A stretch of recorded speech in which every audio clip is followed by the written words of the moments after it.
사도행전 제5장 하나니아스와 사피라.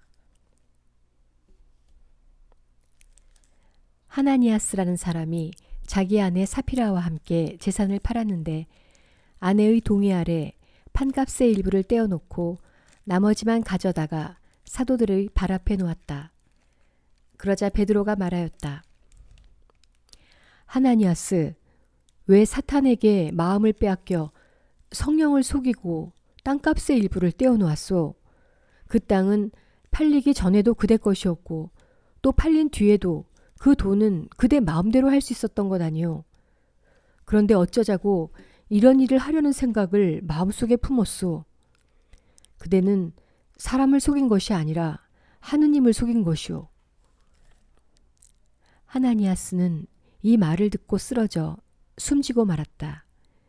그리고 이 소문을 들은 사람들은 모두 큰 두려움에 사로잡혔다. 젊은이들이 일어나 그 시체를 싸서 메고 나가 묻었다. 3시간쯤 지나서 하나니아스의 아내가 그동안에 일어난 일을 알지 못한 채 들어왔다. 베드로가 그 여자에게 나에게 말해보시오. 그대들이 땅을 이만큼 받고 팔았소? 하고 물으니 그 여자가 예, 그만큼입니다. 하고 대답하였다. 베드로가 그 여자에게 어쩌자고 그대들은 서로 공모하여 주님의 영을 시험하는 것이오. 보시오. 그대 남편을 묻은 이들이 바로 문 앞에 이르렀소. 그들이 당신도 메고 나갈 것이오. 하고 말하였다. 그러자 그 여자도 즉시 베드로의 발 앞에 쓰러져 숨지고 말았다.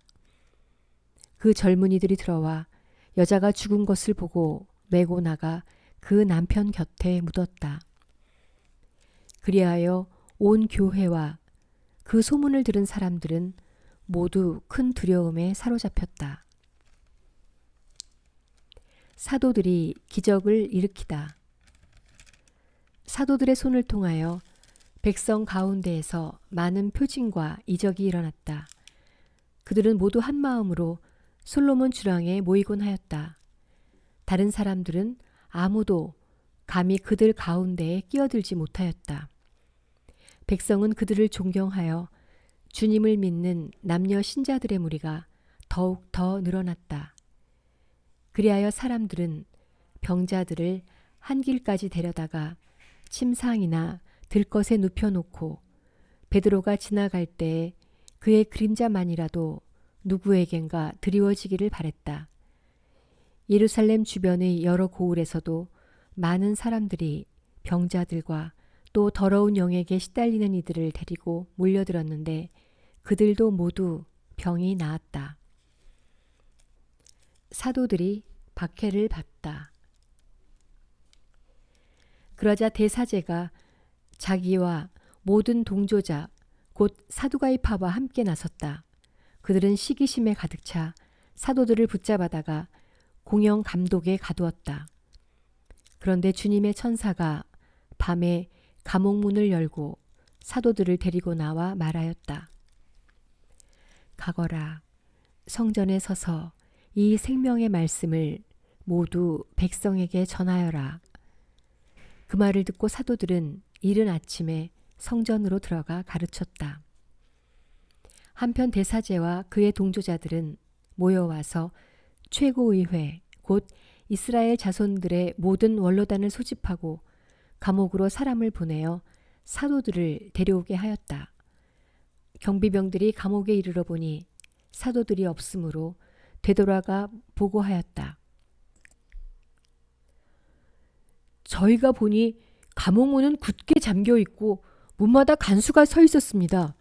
그런데 문을 열어보니 안에는 아무도 없었습니다.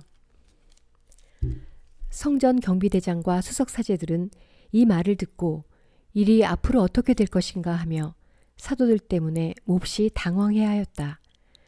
그때 어떤 사람이 와서 그들에게 보고하였다. 여러분께서 감옥에 가두신 그 사람들이 지금 성전에 서서 백성들을 가르치고 있습니다. 그러자 성전 경비대장이 경비병들과 함께 가서 사도들을 데리고 왔다.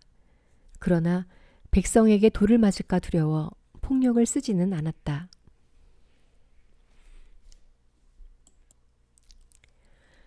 그들이 사도들을 데려다가 최고의회에 세워놓자 대사제가 신문하였다. 우리가 당신들에게 그 이름으로 가르치지 말라고 단단히 지시하지 않았소. 그런데 보시오. 당신들은 온 예루살렘에 당신들의 가르침을 퍼뜨리면서 그 사람의 피에 대한 책임을 우리에게 씌우려 하고 있소. 그러자 베드로와 사도들이 대답하였다. 사람에게 순종하는 것보다 하느님께 순종하는 것이 더욱 마땅합니다. 우리 조상들의 하느님께서는 여러분이 나무에 매달아 죽인 예수님을 다시 일으키셨습니다. 그리고 하느님께서는 그분을 영도자와 구원자로 삼아 당신의 오른쪽에 들어 올리시어 이스라엘이 회개하고 죄를 용서받게 하셨습니다. 우리는 이 일의 증인입니다. 하느님께서 당신께 순종하는 이들에게 주신 성령도 증인이십니다. 그들은 이 말을 듣고 격분하여 사도들을 죽이려고 하였다. 그때 최고의회에서 어떤 사람이 일어났다.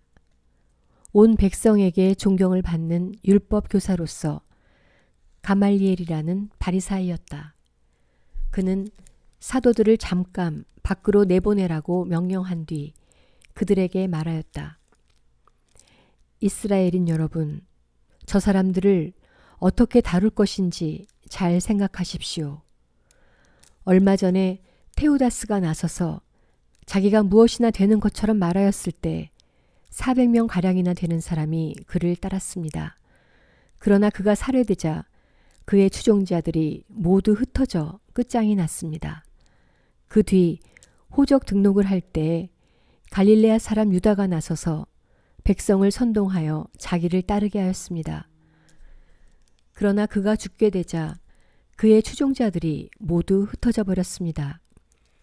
그래서 이제 내가 여러분에게 말합니다. 저 사람들 일에 관여하지 말고 그냥 내버려 두십시오. 저들의 그 계획이나 활동이 사람에게서 나왔으면 없어질 것입니다. 그러나 하느님에게서 나왔으면 여러분이 저들을 없애지 못할 것입니다. 자칫하면 여러분이 하느님을 대적하는 자가 될 수도 있습니다. 그들은 가말리엘의 말에 수긍하고 사도들을 불러들여 매질한 다음 예수님의 이름으로 말하지 말라고 지시하고서는 놓아주었다. 사도들은 그 이름으로 말미암아 모욕을 당할 수 있는 자격을 인정받았다고 기뻐하며 최고의회 앞에서 물러나왔다. 사도들은 날마다 성전에서 또 이 집 저 집에서 끊임없이 가르치면서 예수님은 메시아시라고 선포하였다. 아멘.